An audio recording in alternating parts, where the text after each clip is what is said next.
Selamat datang ke Sekolah Kebangsaan Felda Pasu 2. Assalamualaikum dan salam sejahtera. Salam Malaysia Madadi. Salam PBD Jempol dan Lebu.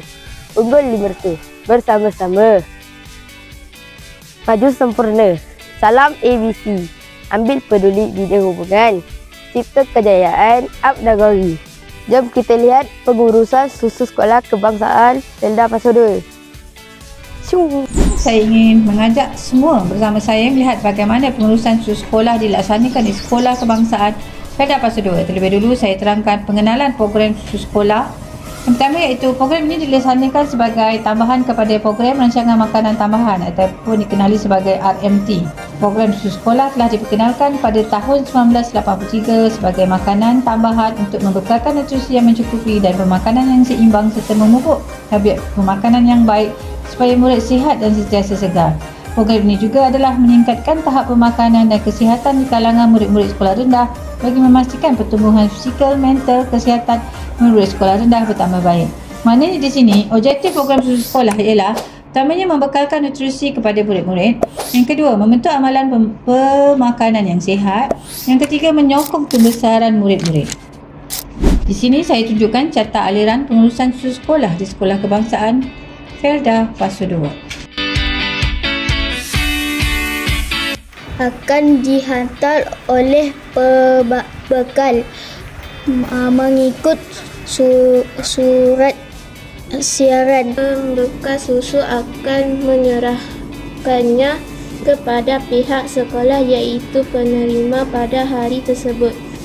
Akuan penerimaan akan diserahkan kepada penyelaras susu sekolah untuk direkod.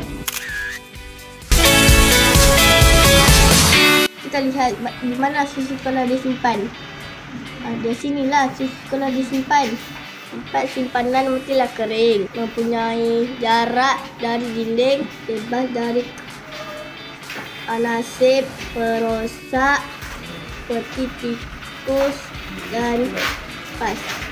Sekolah ini disimpan sehingga diakhirkan.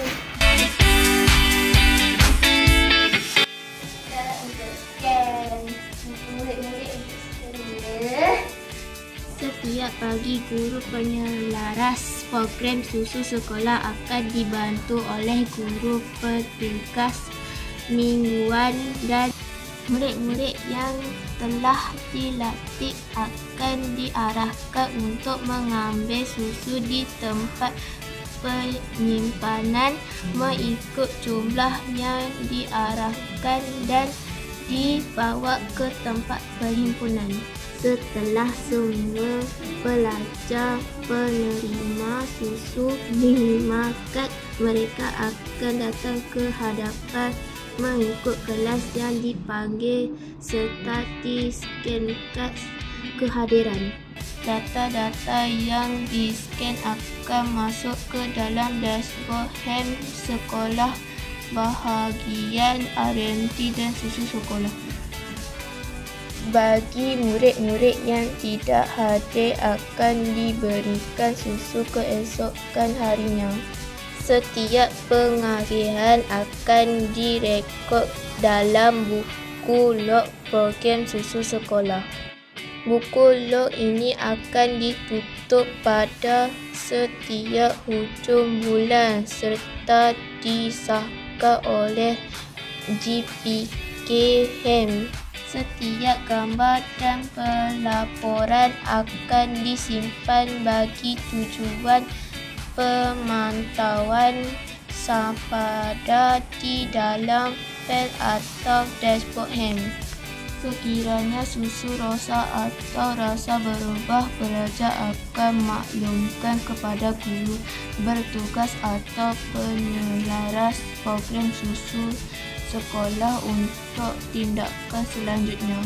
Dah selesai diminum, kotak-kotak susu akan dibuang ke dalam tong sampah yang telah disediakan.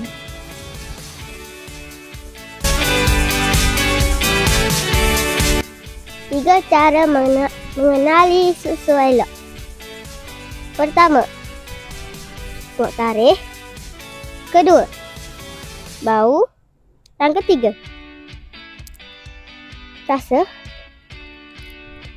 Sedapnya.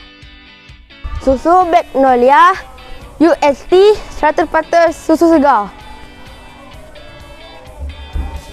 Saya suka susu. Susu ini sangat sedap. Nyam, nyam, nyam. Lebih fokus semasa belajar. Lebih sihat dan cergas. Khasiat tulang kuat. Protein tinggi, membina otot dan sel badan. Vitamin A dan D menguatkan sistem badan.